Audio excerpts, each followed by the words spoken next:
Hello and welcome to the 31 Days of Halloween Down the Red Rabbit Hole. I'm Heather Critchlow. I am the author of the Cal Lovett series of books about a true crime podcaster investigating cold cases, and those are unsolved, unburied, unsound and unknown.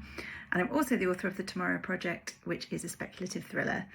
I have been kidnapped again by Lisa and Nikki and brought down the rabbit hole to talk to you about the paranormal and spooky experiences. So I don't know if this really was a paranormal experience, but when I was 10 years old, I went to boarding school for a year and I was in a dorm with 5 or 6 other girls. And we decided to start messing around with Ouija boards. And so we would make our own little Ouija boards with letters and a coin, and we would get up late at night and we would sit and we would try and contact the dead or the spirit world. And everyone was pretty sure it was a fake and that somebody was moving the coin or a different person was moving the coin at different time, until one night when one of the girls said, "Oh, this is ridiculous, somebody's moving it," and stood up, lifted her finger off the coin, stood up and walked around the room, and the coin shot out of our hands and followed her around the room. So it didn't even just shoot across the room. We were absolutely terrified. I don't think we screamed so much in our lives. And yes, so that was one of the 2 things that I remember happening. The other one was that we just used to like scaring each other, like 10-year-old girls living in a dormitory together do. And one night I was messing around and saying that I could see the figure in the poster on the wall. One of the girls had a massive sort of A1 size poster. I could see the figure on the wall moving and the poster was moving, and they were getting more and more scared. And then, I kid you not, the entire poster fell off the wall onto the bed of the girl who was lying beneath it. And again, we were absolutely petrified. And I know I was messing around. I couldn't see the poster moving. I was making it up and trying to scare everybody.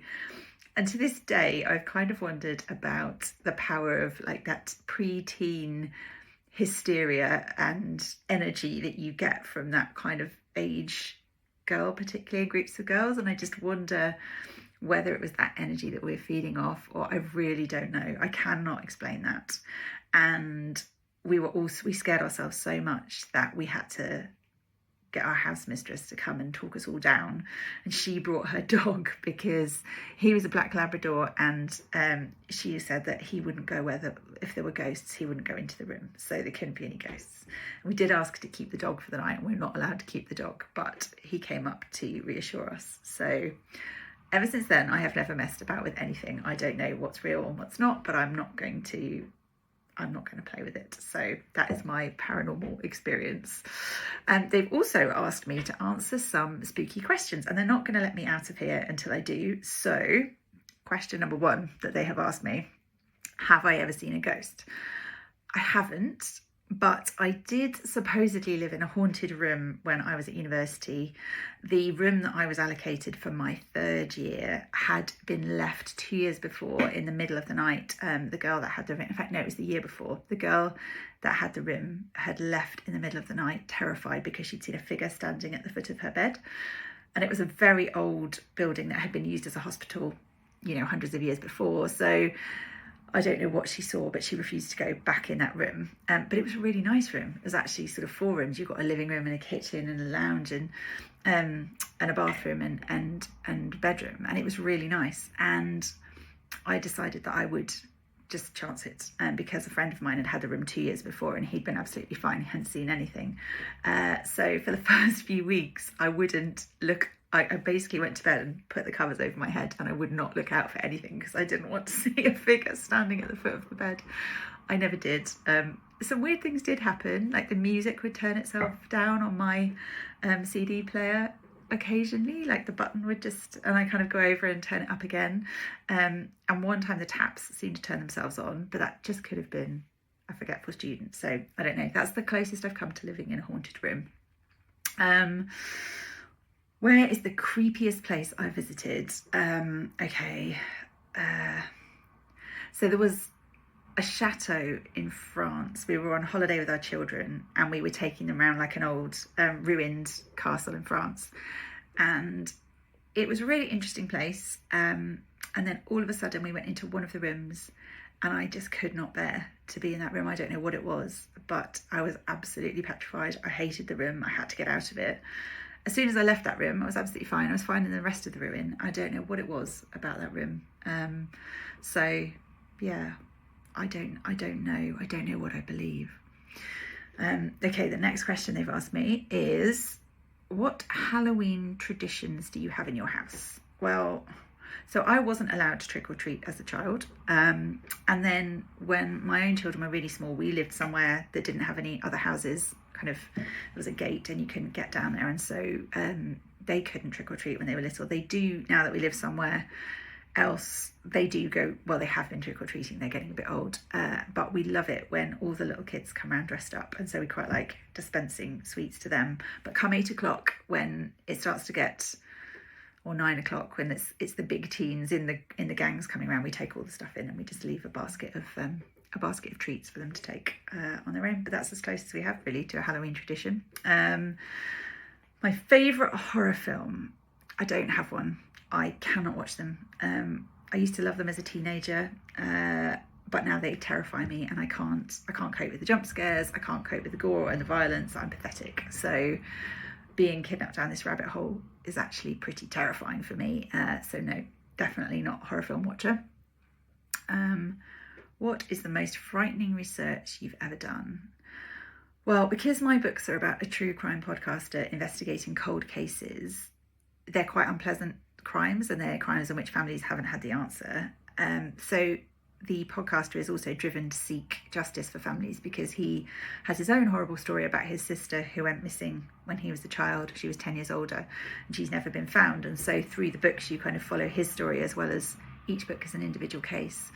The fourth book in the series features a few different cases. It is called Unknown. And I listened to a podcast about the Bear Brook murders, which was really interesting and quite influential, because there were bodies found in barrels in the New Hampshire forest, and they couldn't identify these people. And so they had a lady called Barbara Ray Venter, who is a genetic genealogist, and she started mapping, using the DNA they had. They would map, relatives to these families and try and work out who the women and the children, the woman and the children in the barrels were. And over time, it took like 1,000 hours, I think, at least. They managed, it may even have been 10,000 hours. You'll have to listen to the podcast.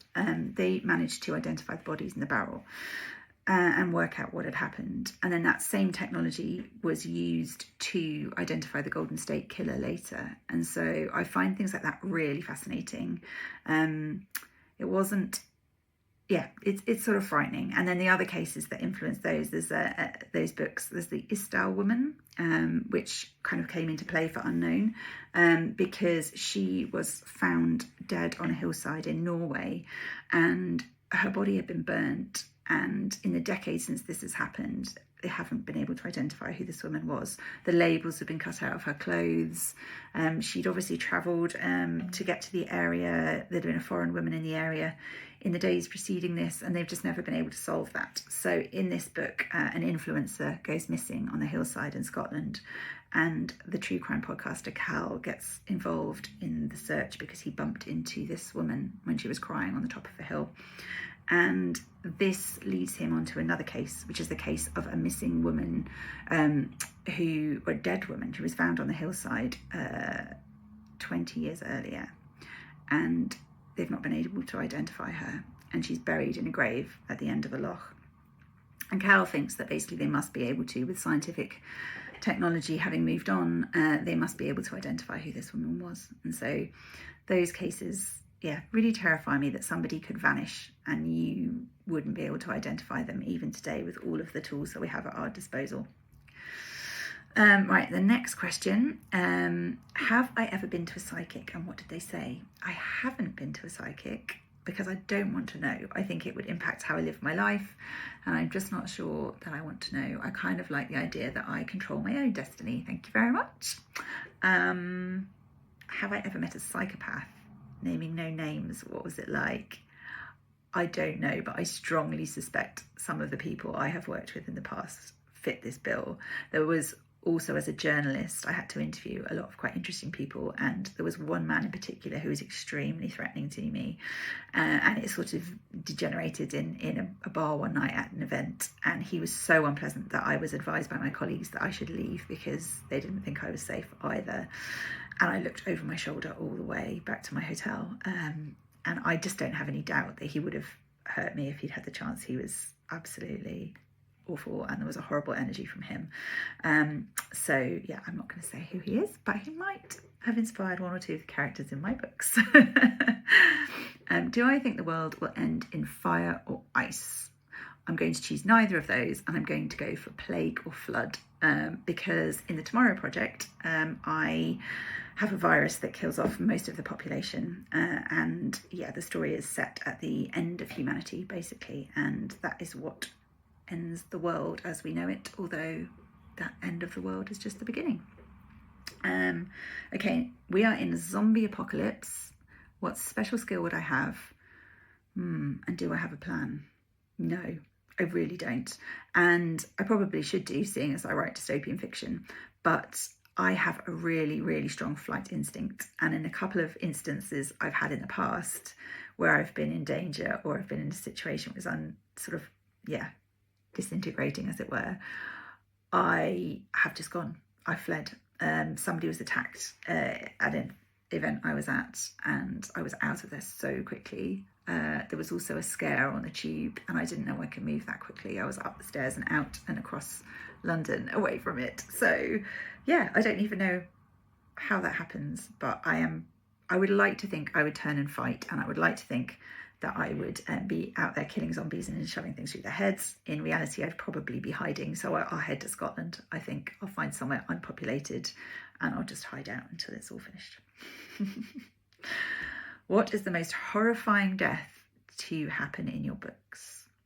They're all pretty horrible. The deaths in the 5th book, Unseen, which is not out yet, it's not out till next year, are probably the worst. But of the published books, I would say that the death in book 3, there's a missing student in book 3, which is called Unsound. He's not been seen for 15 years, and he came back after his first term at university, and he was really different, and his family didn't know what happened to him. When he went back to university, he'd vanished. And so I think the truth of what happened to that character is probably the most unpleasant thing, but it's a bit of a spoiler, so I can't say anything about it. You'll have to read it. And I think that's all we've got time for. I'd like to thank you for being with me, and thank the Red Rabbit Hole for kidnapping me and shoving me down here. Please do follow on social media and subscribe, because it costs you nothing and it makes a big difference to the podcast, and it encourages Nikki and Lisa to continue their crazy ramblings on here. I have loved being on here. Thank you. You can find my links in the show notes, and have a look there, and have a wonderful Halloween.